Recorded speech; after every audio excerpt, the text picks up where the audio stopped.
نحمده ونصلي ونسلم على رسوله الكريم اما بعد. نن درس قرآن کې د 14مې سپارې خلاصه بیانېږي. د 15مې سپارې په اخر کې د مکې مشرکینو د رسول الله صلی الله علیه وسلم نه درې سوالونه کړیو. په هغو درې سوالو کې درم سوال دغه دا چې هغه کوم کسته چې هغه د مشرق او د مغرب سفر یې کړی ده. د دغه مراد ذوالقرنین ده. دا خبره یقیني نه ده چې ذوالقرنین د پیغمبر وي یا نه، دا هیڅ یقیني نه ده. خو بهرحال ذوالقرنین ته الله تعالی اقتدار او وسایل ورکړي او بیا ذوالقرنین د مشرق سفر هم کړی وو او د مغرب سفر هم کړی وو او درم سفر غالبا د شمال کړی وو. په شمال کې دته ځنې خلک ملاو شول. بیا هغو خلکو دته دا شکایت لګاو چې دلته یاجوج او ماجوج دي، هغه خلک نه پرېږدي، دلته قتل کوي او فساد پیدا کوي.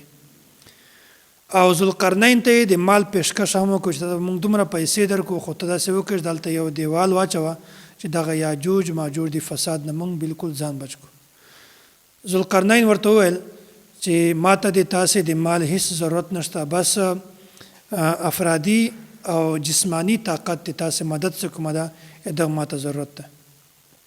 بیا ذوالقرنین داسې وکړل چې د ورسپنې تختې راوړلې او د تختو ته ویل شوي سکه دا ور واچوله او د سکې نه مکمل دیوال ورته جوړ کړو چې نن ورځ پورې هم د یاجوج ماجوج نه هغه خلک بالکل په حفاظت کې دي. بیا الله تعالی دا خبره بیانوي: قل انما انا بشر مثلكم يوحى الي انما الهكم اله واحد. وای ای پیغمبر ته خپل خلکو ته وایا چې زه د تاسې غوندې بشر یم، لکه څرنګه چې تاسې بشر یې داسې زه هم بشر یم، زه هم انسان یم. خو مونږ او تاسو کې فرق دا ده چې ما ته الله تعالی وحی را لګي او تاسې باندې وحی نه راځي، بس صرف دا فرق ده. بیا الله تعالی دا خبره بیانوي: فمن كان يرجو لقاء ربه فليعمل عملا صالحا ولا يشرك بعبادة ربه احدا. وای کوم کس چې الله تعالی سره د ملاقات یقین لري، بیا هغه ته پکار ده چې د نیک اعمالو کې عملا صالحا، او بل دا خبره چې د الله تعالی سره څوک نه شریکوي. نیک اعمال دې کوي، نیک عبادت دې کوي او د الله تعالی سره څوک شریکوي هم نه. درمه خبره الله تعالی دا بیان کړې ده، وایي د اعمال د قبولیت لپاره درې شرطونه دي. اول شرط خدا ده چې د انسان عقیده ټیک وي. که د چا عقیده ټیک نه وي، بیا دا انسان که ډیر زیات اعمالو کې دا ده بالکل بیکاره دي. او په عقیده کې بنیادی عقیده ایمان ده. که د چا ایمان خراب وي، بیا د دا په اعمالو باندې ځان بالکل نستړی وي، ځکه چې د داسې کس اعمال د الله تعالی نیز باندې هیڅ مقام او مرتبه نشته. او د اعمالو د قبولیت دوم شرط دا ده چې دغه اعمال د سنت مطابق وي. او که چیرته د اعمال د سنت مطابق نه وي، د سنت خلاف وي، که دا ډېر اعمال وکړي، ډېر نیک عملونه وکړي، د یو هیڅ قدر او قیمت نشته. او درم شرط دا ده چې د انسان نیت ټیک وي. او که چیرته یو کس اعمال کوي خو د نیت ټیک نه وي، نیت غلط وي، د فساد والی وي، بیا هم د داسې اعمالو د الله تعالی په نسبت باندې هیڅ مقام او مرتبه دا نشته. دا صورت ختم شو. مختبل صورت ته صورت مریم. دغه صورت ته صورت مریم ځکه وایي چې په دغه صورت کې د حضرت مریم علیه السلام مکمله تفصیلی قصه دا بیان شوې ده. دغه وجنه، دغه مناسبت ته وجنه دغه صورت ته صورت مریم وایي. او په دغه صورت کې د عیسایانو چې کومه باطل عقیدې دي، د هغو عقیدو هم الله تعالی تردید کړی ده. د عیسایانو دا عقیده وه چې عیسی علیه السلام دا خدای ده یا په دریو کې درم ده. الله تعالی دغه باطل عقیدې تردید کړی ده چې عیسی علیه السلام دا د مریم علیه السلام د نس نه پیدا شوی ده، دا نه خدای ده او نه د خدای بچی ده. داسې بیا مخته د حضرت زکریا علیه السلام دا دعا کړې وه چې یا الله ما ته بچی راکړه چې هغه د ما او د آل یعقوب وارث جوړ شي. دلته د وراثت نه مراد دنیاوي وراثت نه ده چې په دنیا کې به د ما د مال د وارث جوړ شي، بلکې دلته مراد د وراثت نه مراد د انبیای کرامو چې کوم د نبوت علوم دي د هغه وراثت مراده. ځکه چې کوم نبی هم په دنیا کې لږ معمولی سامان وي، خو هغه پیغمبر چې کله د دنیا نه ځي بیا هغه سامان د وراثت نه وي. نو د وجې نه دلته زکریا علیه السلام چې کومه دعا غوښتې ده دغه نه مراده د علم د نبوت چې کوم علوم دي د هغې وراثت مراده، د دنیا وراثت مراد نه ده. بیا الله تعالی د حضرت زکریا علیه السلام دعا دا قبوله کړله او بیا حضرت زکریا علیه السلام ورته وویل چې زه خو بوډا یم او د ما ښځه دا هم بوډۍ ده، بیا څرنګې به الله تعالی ماته بچی راکوي. داسې حیرانتیا والا خبره ده. بیا الله تعالی درته وایي چې زه تا ته بغیر د اسباب نه بچی درکوم. او بیا داسې وسول چې حضرت زکریا علیه السلام ته الله تعالی نشانی ورکړله چې ته بالکل ټیک ټاک وي، خو ته به درې شپې بالکل د چا سره خبرې هم نشې کولی. دا ټول تفصیل دلته ذکر شوی ده. بیا په دې نه مخته حضرت مریم علیه السلام دا تفصیلي واقعه بیان شوې ده، خو زه د هغې صرف خلاصه درته بیانوم. واذکر فی الکتاب مریم. نو حضرت مریم علیه السلام دغه د دې یوه معجزه وه چې عیسی علیه السلام دا بغیر بې پلاره پیدا شو. او داسې د عیسایانو چې کوم تردید او د باطل عقیده او د هغې تردید هم الله تعالی دلته بیان کړ. د حضرت مریم علیه السلام عمر 14 یا 15، دا دواړه اقوال ملاویږي چې د عمر 14 کاله و یا 15 کاله و. بیا د یوه کښلي انسان په شکل کې یو سړی راغی، حضرت جبرائیل امین. او په دې ځای کې مریم بیا پرده وکړله، ده ورته وویل وایي زه الله تعالی را لېږلی یم تا ته یوه خوشخبري درکوم.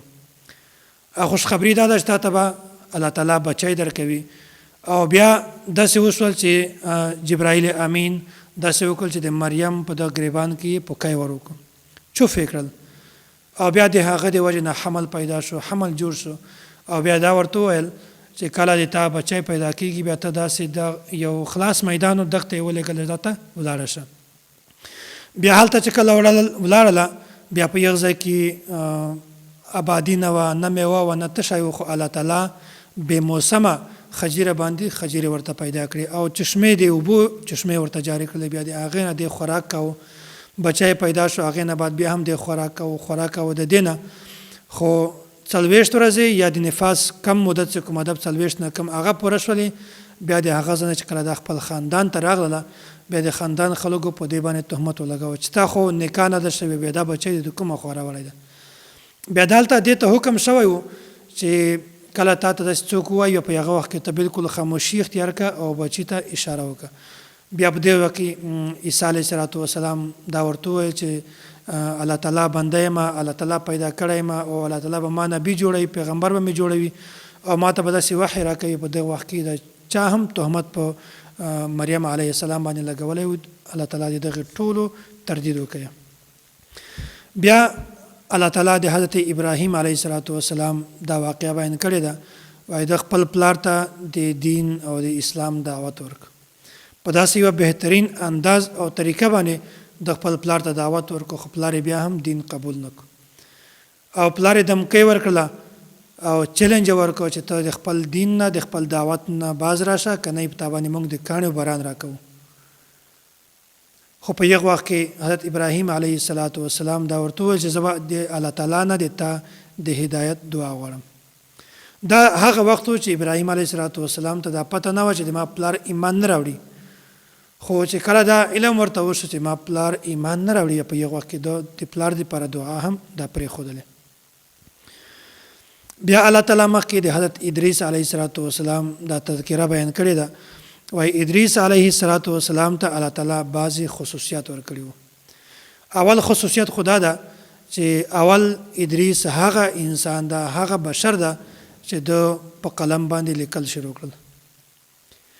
او بل خصوصیت دا ده چې حضرت ادریس علیه السلام هغه انسان ده چې دوی یوه کپړه وګنډله او هغې نه یې لباس جوړ کړو. په دې نه مخته چې کومره خلک وو هغو ټولو د چمړې والا لباس اغوست.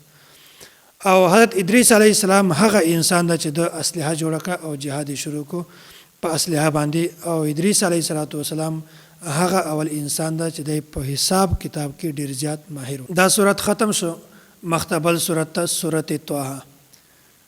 او د باره کې تفصیل تیر شوی دا د حروف مقطعات نه دي. د دې معنی الله تعالی ته معلومه ده، بل هیڅ چاته نه ده معلومه. ما انزلنا علیک القرآن لتشقى، نبی علیه الصلاۃ والسلام باندې چې کله اول قرآن کریم نازلېدل شروع شول، بیا به دا ډېر زیات مشقت کوو او د تهجد په لمانځه کې به دومره زیات قرآن کریم به د وایه پوره شپه چې د ده پښې به میږي شولې، او داسې د ده پښې چې کومه وې په دې باندې به ورم راغی. نو بیا الله تعالی ورته وویل وایي ای پیغمبره دومره زیات محنت او دومره زیات کوشش مه کوه، دومره زیات ځان په تکلیف کې مه اچوه، ځکه چې دین دا په اعتدال سره راغلی ده.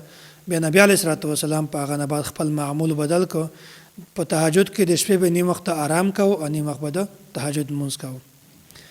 بیا د استوا علی العرش مسله بیان شوې ده.